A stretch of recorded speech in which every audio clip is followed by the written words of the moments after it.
कह रहे थे कि बिलाल भाई इस मोबाइल फोन की पर्टिकुलरली अनबॉक्सिंग आप क्यों नहीं लेकर आ रहे, और उसके पीछे जो रीजन थी वो भी आपको बताऊंगा कि मैं ये अनबॉक्सिंग क्यों नहीं लेकर आ रहा था, और फाइनली मैंने क्यों डिसाइड किया कि मैं इस मोबाइल फोन की अनबॉक्सिंग आपको प्रोवाइड कर देता हूं। जो फोन हम आज अनबॉक्स करने वाले हैं ये सैमसंग की ए सीरीज का लेटेस्ट फोन है, जिसका नाम है, ये मेरी समझ से थोड़ा सा बाहर है। उसकी रीजन ये है कि इसके दो वेरिएंट पाकिस्तानी मार्केट के अंदर लॉन्च हुए हैं। एक ये 4 GB 128 GB वाला वेरिएंट है और एक इसका 6 GB वाला वेरिएंट है।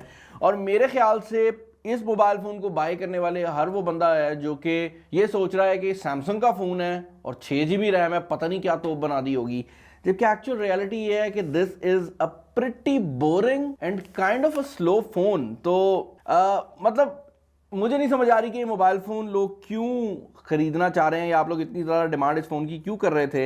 इन्फिनिटी वी डिस्प्ले है, ट्रिपल कैमरा, फिंगरप्रिंट स्कैनर है। एक मोबाइल फ़ोन के ऊपर जब हाइलाइट्स की फॉर्म में ये 3 चीज़ें लिखी हो ना, और कोई स्पेसिफिकेशन को खास तौर पर मेंशन ना किया गया हो, तो ये बात समझ लीजिएगा कि उस मोबाइल फ़ोन के अंदर कोई भी खास स्पेसिफिकेशन मौजूद नहीं है।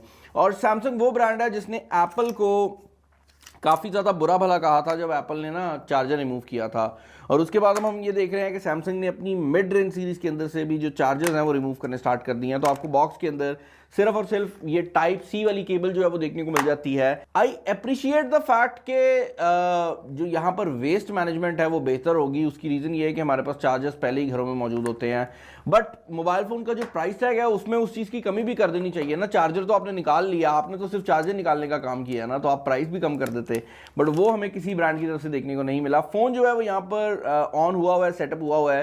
पहले इसके डिज़ाइन को थोड़ा सा डिस्कस कर लेते हैं। यहाँ पर जो डिज़ाइन है ये सैमसंग की लेटेस्ट डिज़ाइन लैंग्वेज वाला डिज़ाइन है, जो कि आई वुड से कि थोड़ा से ज़्यादा पॉइंट्स इसको दे जाता है। उसकी रीज़न ये है कि यही ना लगे, लेकिन उस चक्कर में आप देख सकते हैं कि ये लिटरली चाइनीज फोन जो है ना उस जैसे स्क्रीन टू बॉडी रेशो के अंदर आ गया है। एंड जो सबसे बुरी चीज़ मुझे लग रही है ना, और जिस चीज़ की वजह से मुझे ज़्यादा गुस्सा आ रहा है, वो ये है कि सैमसंग वाहिद कंपनी है जो कि पूरी दुनिया में डिस्प्ले को लीड करती है, यानी कि सबसे बेस्ट कंपनी, सबसे बेस्ट डिस्प्ले वाली कंपनी, जिसको डिस्प्ले सबसे सस्ते पड़ने चाहिए या जिसके डिस्प्ले सबसे बेस्ट होने चाहिए, वो सैमसंग है। और इस मोबाइल फोन के अंदर 64,000 की रेंज के अंदर हमें ये डिस्प्ले देखने को मिल रहा है, जो कि एक एलसीडी डिस्प्ले है। इसके कलर इतने बुरे हैं कि अगर मैं इसको इस एंगल पे देख रहा हूं तो ये जो पिंकिश सा कलर है ना ये वाइट हो जाता है। ये इतना बुरा डिस्प्ले एंगल प्रोवाइड करता है और इतने बुरे चिन्ह मिल रहे हैं, और इसके अंदर कोई 90 हर्ट्ज कोई इस तरह का मजाक नहीं किया गया। तो डिस्प्ले इस मोबाइल फोन का सबसे बुरा एरिया है, जो कि इस मोबाइल फोन के ऊपर मैं सबसे ज़्यादा क्रिटिसाइज भी करूंगा, क्योंकि सैमसंग है। मैं एक्सपेक्ट कर रहा था कि इसके अंदर हमें इससे बेहतर जो चीज़ें हैं वो देखने को मिल जाएंगी। इससे पहले कि मैं मोबाइल फोन की बाकी डिटेल्स के अंदर जाऊं और आपको बताऊं कि इसका वेरिएंट कौन सा है, मैं पहले चाहूंगा कि आप जरा स्पॉन्सर देख लें। आज की इस वीडियो के अंदर जो प्रोडक्ट मैं आपको दिखाने वाला हूं, अगर आप इनके डिज़ाइन की बात करेंगे और उसके अलावा अगर आप बात करते हैं इसके चार्जिंग टाइम्स की, तो ये ऑलरेडी मैं बहुत ज़्यादा समझ रहा था कि भाई लो परफॉर्मेंस है। उसकी वजह यह है कि Redmi 12C जो है वो 35,000 रुपये की डिवाइस है। तो जब मैंने उसके साथ कंपेयर करना शुरू किया तो मैंने अपनी टीम को कहना शुरू किया कि भाई ये मोबाइल फ़ोन मुझे स्लगिश फील हो रहा है, यानी कि मुझे स्लो फील हो रहा है। इतना स्लो नहीं हो सकता एक G80 वाला प्रोसेसर।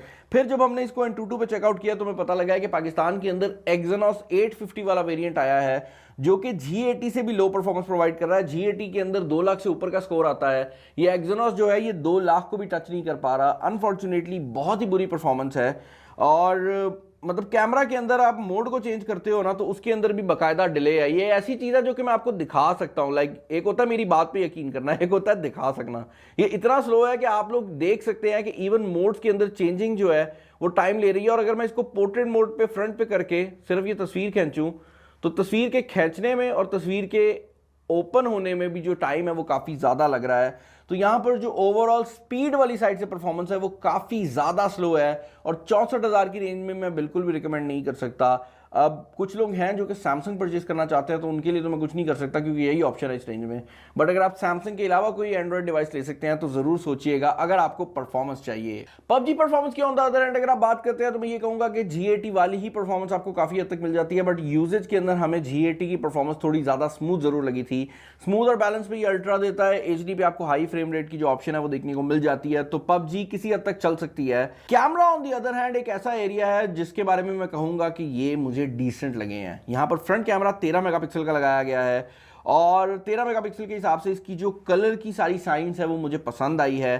इसका फ्रंट कैमरा की तस्वीर खींचने के बाद ये कहता है भाई 1 मिनट सांस लेने दो, 1 मिनट मैं लेकिन जो तस्वीर निकालता है वो अच्छी निकालता है। लो लाइट के अंदर भी हमने देखा है कि ओवरऑल इसकी जो एज डिटेक्शन है पोर्ट्रेट के अंदर वो बाकी मोबाइल फोन्स की निस्बत काफ़ी ज़्यादा बेहतर निकल कर आई है। तो इसका जो 50 मेगापिक्सल का मेन कैमरा है या 5 मेगापिक्सल का अल्ट्रा वाइड एंगल कैमरा है, उसके बारे में मैं ये कहूँगा कि ये कैमराज बहुत अच्छे हैं फॉर द प्राइस, बट इसके अंदर जो प्रोसेसर है वो उनको लेट डाउन कर रहा है और आपका ओवरऑल एक्सपीरियंस बुरा बना रहा है। बट अगर आप थोड़ा सा टाइम वेट कर सकते हैं, यानी कि तस्वीर खींचने के बाद, तो यस आप इस कैमरा से काफी हद तक गुजारा कर सकते हैं। इसके अलावा भाई अगर आप बात करते हैं बायोमेट्रिक्स की, तो यहाँ पर फ्रंट कैमरा है और साइड माउंटेड फिंगरप्रिंट स्कैनर दिया गया है। अगर आप इसको कंपेयर करते हैं तो सैमसंग के फिंगरप्रिंट स्कैनर की निस्बत ये तेज है, लेकिन अगर आप इसको बाकी मोबाइल फोन के साथ कंपेयर करेंगे तो ये अभी भी स्लो फील होता है। तो वो चीज जरूर है। बैटरी की अगर आप बात करते हैं तो 5000 mAh की बैटरी लगाई गई है और यहाँ पर टाइप सी केबल वाला जो गेम है ना वो खेला गया था। तो मुझे उम्मीद थी कि 25 वॉट की चार्जिंग सपोर्ट करेगा, लेकिन ये सिर्फ 15 वॉट की चार्जिंग सपोर्ट करता है, जिसको फास्ट चार्जिंग कहना सही है या गलत है बड़ा अजीब है, क्योंकि मैं कहता था भाई 10 से ऊपर जब 18 वॉट हो जाती है ना तो फास्ट चार्जिंग होती है। सैमसंग ने कहा हम 15 वॉट लेकर आएंगे, इसके बारे में आपका क्या ओपिनियन है? तो 15 वॉट की चार्जिंग है, फास्ट तो नहीं मैं कहूँगा, लेकिन 10 वॉट से बेहतर है। और अगेन वही वाली बात है कि इफ़ यू आर समवन जो कि किसी और कंपनी का फ़ोन बाई कर सकता है तो रेडमी का 12C बहुत बेहतर ऑप्शन है। इन्फिनिक्स के नोट सीरीज़ और इस तरह के जो फ़ोन्स हैं उनके आने का टाइम हो गया है। ऑफिशियल लॉन्च डेट नहीं आई, लेकिन आवाज़ें आने लग गई हैं मार्केट के अंदर।